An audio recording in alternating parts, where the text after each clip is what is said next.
Media Cina sebut timnas Indonesia akan dicoret dari putaran ketiga kualifikasi Piala Dunia 2026 zona Asia jika situasi ini terjadi. Timnas Indonesia menghadapi situasi yang cukup buruk jelang lanjutan ronde ketiga kualifikasi Piala Dunia 2026 zona Asia pada Juni 2025 nanti. Cina akan menjadi lawan pertama timnas Indonesia pada pertandingan yang berlangsung di Stadion Utama Gelora Bung Karno, SUGBK, pada 5 Juni. Berselang 5 hari, Marcelino Ferdinand dan kawan-kawan bakal bertandang ke markas Jepang di Suita City Football Stadium. Jelang laga itu, skuad Garuda mendapat kabar buruk karena FIFA resmi menghukum PSSI karena nyanyian diskriminasi di laga kontra Bahrain. Anggota Exco PSSI, Arya Sinulinga, hukuman tersebut berupa denda sebesar 400 juta rupiah dan pemangkasan jumlah penonton 15%. Hal ini ternyata menjadi perhatian dari media Cina, 163 yang menyebut tim naga mendapat keuntungan akibat sanksi tersebut. Untuk tim nasional sepak bola Cina, ini tidak diragukan lagi merupakan kabar baik, tulis laporan 163 yang dikutip Senin, 12 Mei 2025. Pertama-tama, markas timnas Indonesia yakni Stadion Gelora Bung Karno dapat menampung 77.000 orang. Dengan menutup 15% kursi penonton akan mengurangi jumlah orang lebih dari 10.000, lanjutnya. Bahkan, media tersebut menyatakan bahwa Indonesia akan dicoret dari putaran ketiga jika hal tersebut terjadi lagi di laga kontra Cina. Namun setelah mendapat hukuman berat dari FIFA, supporter Indonesia tidak berani bertindak gegabah, tulis 163. Toh, ini sudah kedua kalinya timnas Indonesia mendapat hukuman berat dari FIFA. Kalau sampai ketiga kalinya, bisa jadi hasil pertandingan akan dibatalkan, lanjutnya. Kemudian, 163 secara blak-blakan menilai bahwa mental para pemain timnas Indonesia tentunya akan terganggu imbas dari hukuman FIFA tersebut. Tak hanya itu, media asal negeri Bambu tersebut juga menilai bahwa timnas Indonesia saat ini sedang gugup alias panik. Laga utama antara timnas Cina dan timnas Indonesia pada 5 Juni nanti sebenarnya adalah pertarungan hidup dan mati juga bagi lawan.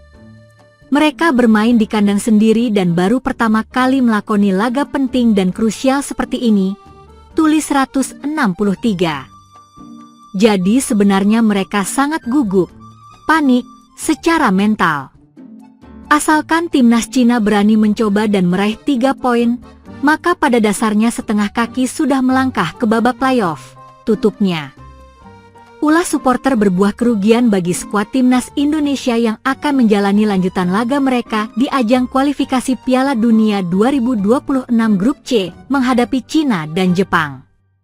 Federasi Sepak Bola Dunia FIFA sudah resmi menghukum Indonesia karena ulah supporter yang melakukan ujaran kebencian kepada Bahrain saat kedua tim bertemu di Stadion Utama Gelora Bung Karno, GBK, Jakarta pada tanggal 25 Maret 2025 lalu.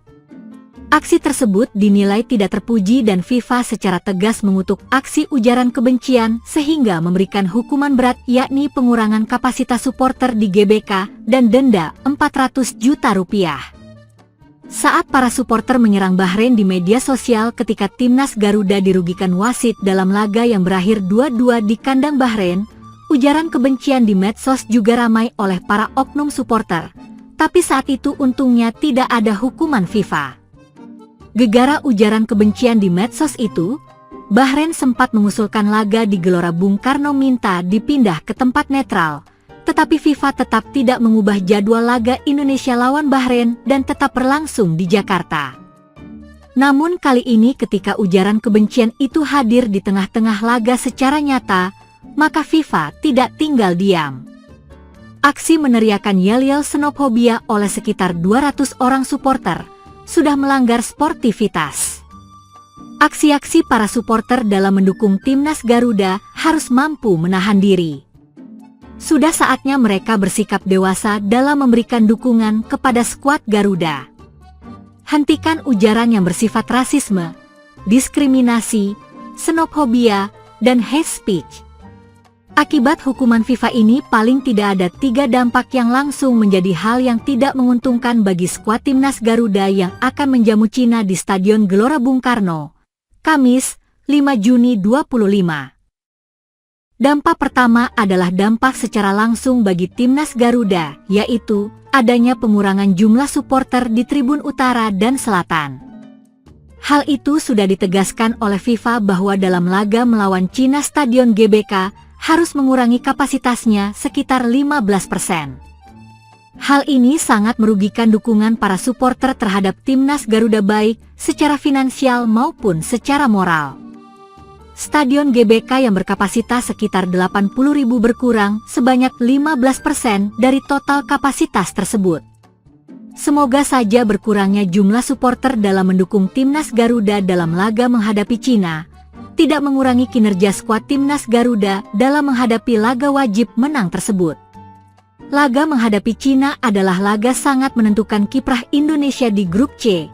Apakah mereka bisa lolos langsung dengan meraih runner-up grup atau lolos ke putaran 4 menjadi tim yang berada di 4 besar grup?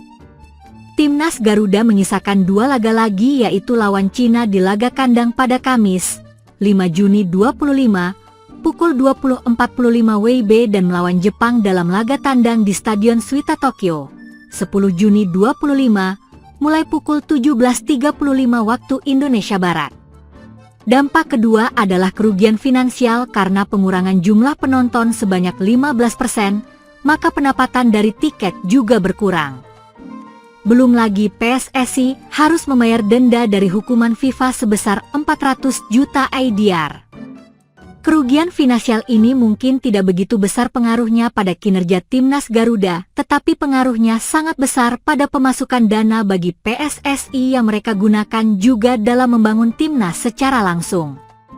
Upaya-upaya PSSI selama ini dengan membuat aturan baku pembelian tiket untuk menyaksikan timnas Garuda lebih ketat lagi, yaitu hanya bagi mereka yang sudah memiliki member Garuda ID. Tanpa kartu member tersebut, supporter tidak bisa membeli tiket. Ternyata kendati sudah seketat itu, tapi masih juga ada ulah tidak terpuji yang dilakukan oleh oknum supporter yang melakukan aksi-aksi diskriminatif terhadap lawan timnas Indonesia yang saat itu adalah tim Bahrain. Kejadian tersebut menggambarkan bahwa supporter kita masih belum dewasa dalam mendukung timnas Garuda, baik yang terjadi di medsos maupun yang terjadi di stadion. Dampak ketiga adalah berpengaruh pada bidding Indonesia yang berhasrat menjadi tuan rumah putaran 4 kualifikasi Piala Dunia 2026 zona Asia. Jika timnas Garuda lolos ke putaran 4, rencananya Indonesia akan mengajukan diri menjadi tuan rumah. Hukuman FIFA sudah resmi dijatuhkan untuk Indonesia akibat ujaran kebencian oknum supporter timnas Garuda ketika menghadapi Bahrain di Stadion GBK. Hal tersebut sedikit banyak pasti berpengaruh pada pertimbangan Konfederasi Sepak Bola Asia, AFC, dalam menentukan keputusan mereka atas pengajuan Indonesia sebagai tuan rumah. Sungguh kejadian tersebut tidak boleh terulang lagi dengan memberikan poin binaan yang intensif kepada supporter timnas Garuda. Insiden aksi ujaran kebencian dalam laga melawan Bahrain di GBK pada Maret 2025 yang lalu semoga menjadi insiden yang terakhir. Hukuman FIFA tersebut harus disikapi oleh PSSI dengan serius. Ini adalah peringatan keras, terutama bisa menjadi pembelajaran bagi supporter timnas Garuda.